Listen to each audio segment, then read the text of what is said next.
welcome to another video here on the Critical Focus channel. First off, a big shout out to all my members who support my work and keeps the paint flowing and the electricity running. Members do get access to the member Discord, will influence the content, the matchups, whatnot. There is a join button below if you feel so inclined. But regardless, I am happy for your support in the form of actually just watching the video, of a like and a comment, and if you haven't already, please do feel free to subscribe as well. And if you are looking to buy Warhammer merch, there is an affiliate link in the video description as well. Let's get on with the video.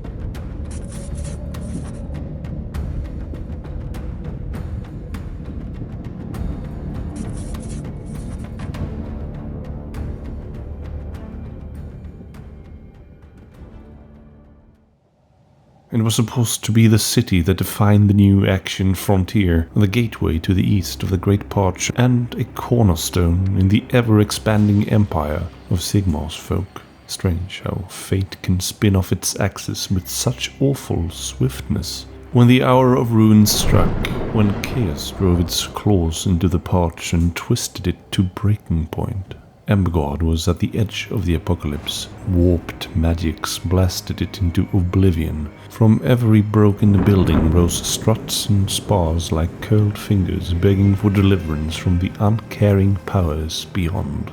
But even a spent fire may see some embers linger, and so it is with Embergard. Beneath the city snakes a crumbling warren of mining tunnels lit by a furious orange glow, a light that betrays their vast natural deposits of emberstone, the realmstone of Akshi, and a prize beyond measure.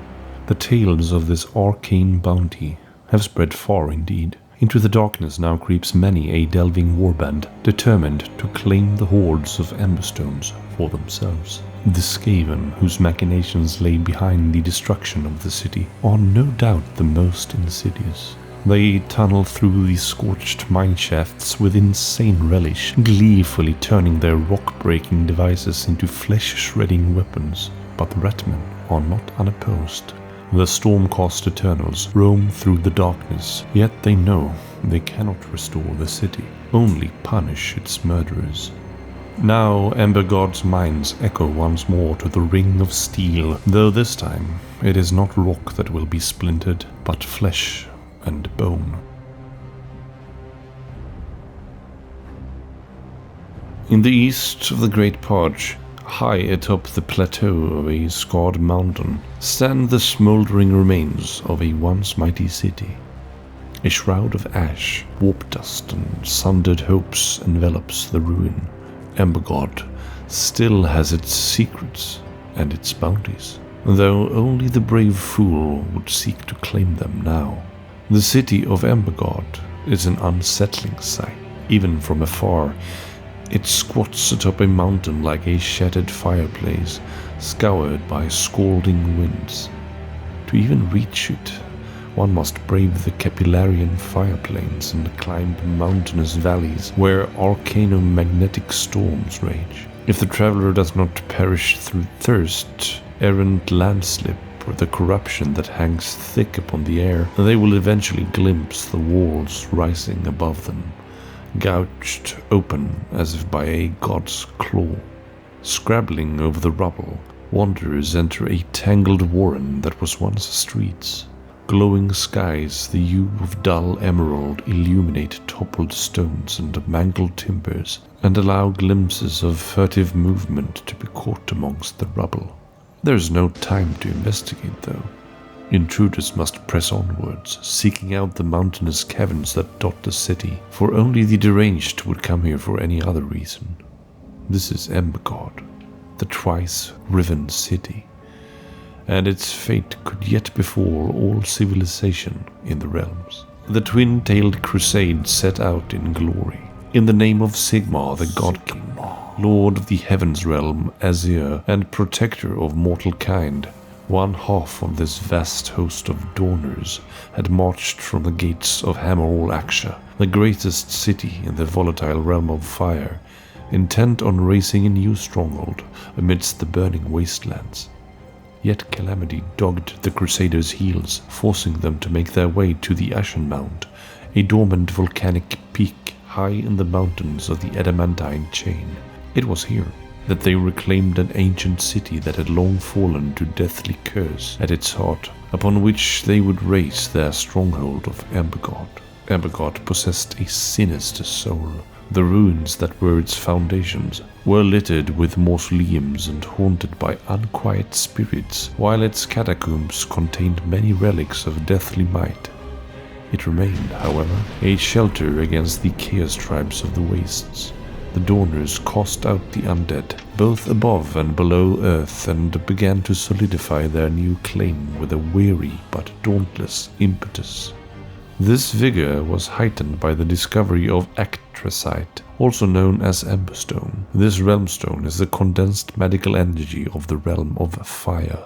Appearing as burning coals or crystal, it is a potent form of fuel. Hammerhall Aksha relies upon it to power its vast industry, and beneath Embergard it clustered in unbelievable quantities. Agog over the wealth at their fingertips, the city's rulers accelerated planned mining ventures into the Ashenmont. Alas, Actrasite is perilous. One who grasps it finds the slightest ember of passion or fury soon stoked to an inferno. This can be a boon in battle, seeing warriors fight longer, harder, and more ferociously. Prolonged exposure to the realmstone, however, hollows out the soul until there are nothing but a vessel of elemental anger. Incidents of sudden sparking violence amongst mining crews began to draw concerns from the medical authorities of Embergard. Some even postulated it might have contributed to the city's first ruination.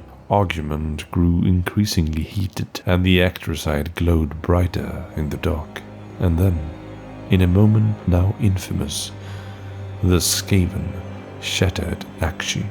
The Ratmen had worked a plot to twist the eastern reaches of the Podge into a hellish domain now known as the Maw. They did this through a mass detonation of ruinous energies, and Embergard stood on the edge of the blast radius. Reality was breached in a cataclysm of pyro-arcanic madness. Mountains toppled, their spines smashed inwards by the world-tearing sorcery of the Vermindoom. As the jagged spires of Blight City, the sub-realm domain of the Skaven, breached Akshi's surface, Embergard was dragged into the apocalyptic vortex. Towers ripped from their foundations, swinging through the air like burning brands to sunder temples and domiciles. Buildings burst in geysers of stone, their debris forming a rain of blazing meteors.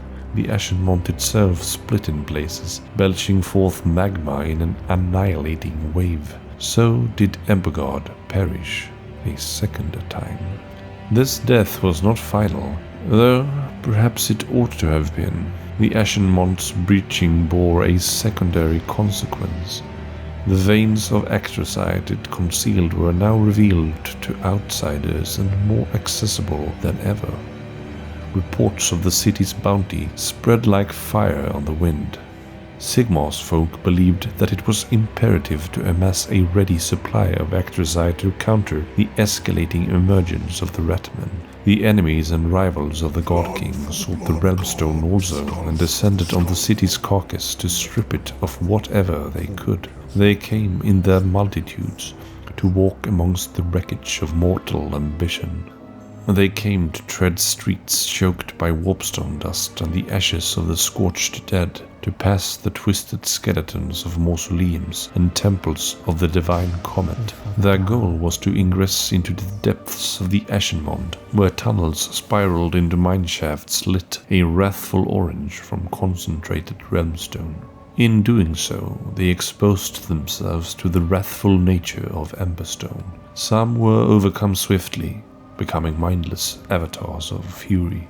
Others kept their wits for longer, yet in time fell harder, exhausted by burying their rage. Even if explorers escaped with sanity intact, there were many who would relieve them of their prices, continuing the cycle of violence. This, however, has not stopped tales of the city's magical wealth from spreading. Embergard cannot drag itself from the shadow of doom. The candle of hope is now opposed by a torrent of foul warp fire, fit only to devour the unwary. Actually burns by its very nature, though those who would seek fortune in the realm have long learned to contend with this fact. Through these presumptions, they are emboldened to seek out Embergard and thus leave themselves at its mercy, for a fire must have fuel. The flame-lit mines of Embergard offer great reward and great danger. For reasons both fair and foul, many come to brave the Twice-riven city, fighting through the wreckage, and then taking their blades into the fiery darkness below. When they were racing Embergard, the Sigmarites built swiftly over the ruins of the old city. In the aftermath of the colossal warp blast that almost leveled the mountains, that which they constructed has largely been laid to waste. Each new day sees buildings collapse further, and a warband attempting to take rest amongst the shell of broken domicile is liable to trigger a lethal avalanche of masonry. This is not the only danger that must be tackled. The warp explosion stirred portions of the Ashen Mont back to life, so that now flows of magma creep amongst once burgeoning thoroughfares such as Faithbearer's Way and Blackrock Row. Befitting the purgatory in which the city lingers, the energies of ruin crackle in places around these flows. Add in gangs of Emberstone-crazed maniacs that lurch through the shadows of the city above, seeking means of venting their fury, and the search for a mine entrance becomes increasingly desperate. Some entrances are more viable than others. Portals were in the process of being carved into the Ashenmont's flank, but the speed with which Embergard was raised saw few properly reinforced, and many collapsed in the city's breaking. The exceptions are those shafts carved by the Duardin, a stocky and gruff people possessed of great stubbornness and craft skill. Beneath the ruins of Glimglint's rock, in the district where the Duardin had attempted to set roots, remains a jolting, chain-like steam elevator into the mines. But to penetrate Duardin stonework and evade those who wish to loot their armories is easier said than done. Those who brave the storm-racked vales of the lower mountain might instead investigate the ruins of the most southwesterly watchtower, known as Magdala's Mount, after a name etched into a flagstone by a member of its former garrison. Its half-collapsed innards conceal a rent leading into the earth and a natural staircase descending into the mines. It is even suggested that there might be a stable ingress somewhere within the shattered Basilica of the Wheel, high upon the very summit of the Ashenmont, though none thus far have had the courage to investigate that sinister, lightning-lashed husk. However they gain entrance into the mines of Embergard, what awaits seekers is always the same. Tunnels of thick, igneous rock snake through the subterra. Sound travels far across the rough-cut walls, echoing uncannily in the dark. Stone protests as it is rocked by unnatural tectonic forces. Blades tap over rock, and the lava hisses as it melts through the ceiling and dribbles to the floor. A sense of claustrophobia sets in, and the passion-stoking energies of Akshi ensure it often finds violent release. Yet, if a warband advances past mining tools cast down in a fit of rage and portion of rock carved with morbid symbology, they will enter caverns aglow with volatile emberstone. It is also here, however, that they are confronted by the God King Sigmar's sanction. Retinues of Stormcast Eternals maintain a lonely vigil over Embergard's mines. Few can be spared from the desperate struggles raging on the surface, but neither can the temperamental realmstone found in abundance here be left unattended. Their god does not extend only to typical enemies. Though Ectrazite is a vital resource for the free cities, mortal greed and the abandonment of restraint can prove disastrous when mixed with a volatile realmstone, such as in the infamous Night of 1,000 Fires. Interlopers who do not bear carefully controlled mining rights from the city's grand conclave are given a chance to leave freely. If they refuse, the Stormcast will do what they must. These retinues keep watch not only over known entrances, but also over those places where the rock shows vulnerability. After all, the enemy that assails them most viciously does not strike from above the ground, but from below it. The Skaven infest the depths of Embergard, owing to the city's position on the edge of the Nor, the acclaimed and corrupted region of the Great Porch. They consider it theirs by right and factor the realmstone of its mines into that association.